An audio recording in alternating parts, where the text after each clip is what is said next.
Hey everyone, and welcome back to another video of the Cosworth engine Robin Hood. In this video we are going to cover from back to front, from good to bad, and the ugly is included. Now stick around to the end because we are going to also take a quick look at that engine and see what we're going to do to get it running. Now this car, I must stress, was bought as a project.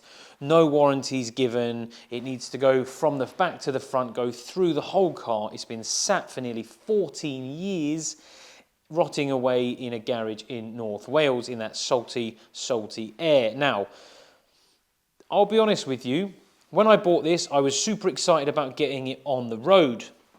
And now, not so much. And I'll show you why that is. Now, this is a Robin Hood S7 Mark II. I won't go into too much about it, but basically, there's two different types of Robin Hood, the main types.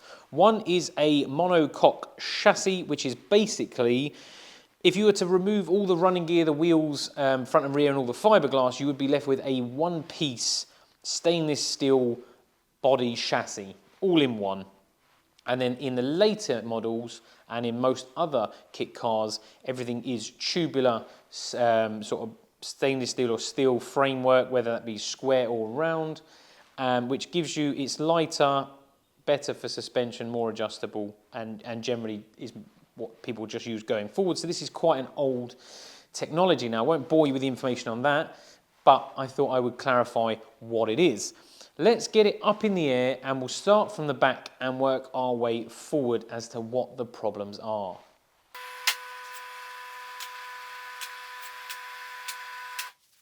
Okay, so let's start at the rear of the car. Now, the suspension on this is from a Sierra. The diff on this one is from a Cosworth, and this is all quite standard Sierra rear end running gear, subframe and suspension. For the most part, it's in quite a nice condition, which is surprising. It's got quite a lot of new old stop, which is great to see. The brakes look to be very, very good. The pipework all looks to be in good order. And then there's a few issues to address with the suspension. We'll start with the spring. Well, the rear spring isn't actually secured to anything. It moves quite freely, which is a bit dangerous. It's not actually got any sort of cup holding it in at the top. You will note the only thing that is holding it is that cable tie there. Otherwise, the spring would probably fall out. So that's definitely a concern. One of the other concerns is that the rear diff isn't mounted correctly. It should have a bolt at the top. It doesn't. The subframe there has been cut to make it fit, but it's not, certainly not ideal. Again, the suspension is the same this side springs wise, but apart from that, it is all sort of complete. The tank is held on by this threaded rod, which is not a problem. It's double nutted, but the thread doesn't come all the way through the nut. It's the same on both sides. It could be better. It's not horrific. I've seen a lot worse, but it definitely could be better. Maybe just a nylock on there or something. The general finish leaves a lot to be desired. There's sharp edges, and it just, I mean, why is that being cut and then pushed back into position? I don't know. The fuel pipes go through. Now, you won't be able to see particularly well, but the fuel pipes are those two orange pipes at the top there, and they run the length of the car. Now, they're not particularly well supported. One is clipped on, and then after that, they just kind of float their way down. Not ideal. The rear subframe is mounted on with these two brackets here. Normally on a Sierra, they're just bolted through here into the car. Now, these have an extra brace, which may be a Robin Hood thing. It may be an aftermarket thing. I'm not 100% sure, but the rubber's a bit perished. The bolts are a bit long, but I mean, it's functional. I'm not sure what all the additional bolts are for. There's nuts and bolts everywhere on this. That one's not actually done up particularly tight, so that would definitely need going through. I mean, this needs a full spanner check if we were ever going to drive it anyway. The gearbox mount is interesting. It's quite low, but then again, so does the engine as well, which is a problem, but we'll assess that a bit more when we get up to the front. Let's have a look at the inside of the car. Now, it has no rear real dashboard underneath, but that's to be expected. The cabling, not the worst I've seen by a long shot, so the cabling is actually quite nice. Has been taped to within an inch of its life, and there is a few random strays like that one there, which isn't connected to anything, which I don't like. Loose cabling, so that will definitely need assessing. Generally finishing inside the car is all right. The seats are tired, need a clean, but they're all right. The only thing that concerns me with this, and I'm sure this is normal for a Robin Hood, is the seat belt just bolts into the 3mm stainless here, which doesn't seem structural enough for a seat belt, but that is how they are, so I would say it's okay. It just, for me, doesn't seem like enough. And then things like this where the finish is a bit ragged, but normally that would be covered with a center console, which would need to be made just to cover that, so not the end of the world. Let's move around to the other side, because there's one thing that's missing that would definitely be needed, and that is some pedals. There is no pedals, so the brakes have been taken off. I'm not 100% sure why the pedal box was changed, because if it was a Type 9 gearbox with a Pinto engine, you probably could have been able to reuse the brakes and the pedals, so I'm not 100% sure why that was. It had some sort of servo with power brakes, which on a kit car, a lot of people sort of stray away from because it doesn't weigh enough, so you don't really need that. So interior wise, yeah, it just needs finishing off and some pedals. No small task, but it all seems relatively steady. We did try the ignition and some of the gauges do seem to come on. Whether they work or not, I don't know. Same as a Speedo. Moving on to the front of the car, before we do the engine, you'll notice it has no radiator. Now, it did start life with one and it fell off on the way home. So it's rubber mounted here in 4 places, top and bottom. And on the journey home, it was just sort of shaking and plopped off. Less than ideal, but it is what it is. It was also sort of sat, you can see how that sat on the steering rack, so that would have needed assessing. You just see there where it's pushed in, that's where it was sat on the rack, so that would need addressing anyway. The suspension on this I find very interesting. Now, of course, we have built a new kit car, so completely different. Perish bushes to be expected. It's an old car. Swapping that is not a hard thing to do. This was interesting for me because this is basically a scaffold tube. You put your finger right up there, it's hollow. And then it has this welded on, which is interesting because I've never seen anything like that before. And then it goes into an arm, which goes across and up here, which has been modified, it's been chopped, and then had this sleeve welded on to take the suspension, which is interesting. It's not good or bad, it's just an interesting way of doing it. Spac suspension, but it is all but scrap because when you put any weight on the car, they just fold terribly and stay there. There is no rebound, there's no shock absorption or anything, it is just knackered. But that was to be expected. They are probably the age of the car, so like early 90s, so they're going to need assessing and probably swapping out. Apart from that, brakes look basically new. Yeah, everything's been painted. It's got new pads, new brakes. They are Sierra brakes, I believe. Please feel free to tell me they're not if they're not. Now, before we get on to the engine itself, we'll go for mounting. So the engine has been mounted, and this mount has actually collapsed, hence the reason it's sat wonky there like that. And that has actually led to the fact that the engine is sat on the actual body of the car. So if we were to drive this, the sump would basically rub through till it started leaking and yeah, cause all sorts of problems. So that engine mount will need some assessment.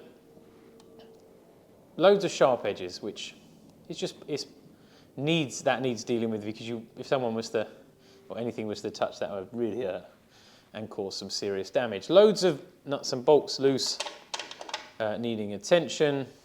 The general finish is interesting. It's kind of a given for an old car like this where a few people have had a go. It's strange. It's a strange setup, but then it is older parts used on a sort of donor parts used on a car, and made to fit. Now, let's have a look at the engine, shall we? The bit that we've all been waiting for, and we'll see what has been found on that. Arguably, the only reason we actually purchased this car was, of course, for this engine. Now, at first glance, it all looks pretty good. It's fully piped up, it's got a loom, everything seems relatively well gone through. Now, that is until you notice this pipe on the top here, which is the oil feed for the turbo, and it's got a large kink here and it's awfully tight.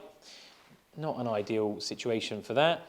Then we take a closer look at the turbo. Now, on the exhaust downpipe on the side here, there is 3 bolts, a 3-bolt flange which holds the exhaust downpipe on. Now, that has a snapped bolt where one of the bolts doesn't even come through the thread of the nut, and they are nylocks. Now, if you know anything about exhausts, those exhausts will get hot in the region of between 600 and 900 degrees in operating temperature, especially if you're caning it, and that will melt the nylocks out, then the nuts will probably come loose. There are specific nuts for using on exhausts.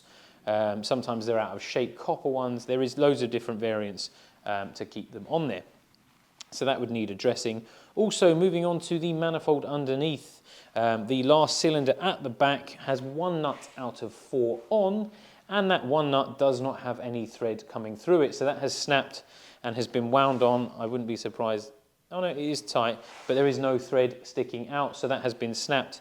The other 3 are an unknown at the moment, so that will need addressing should we want to run it for any length of time.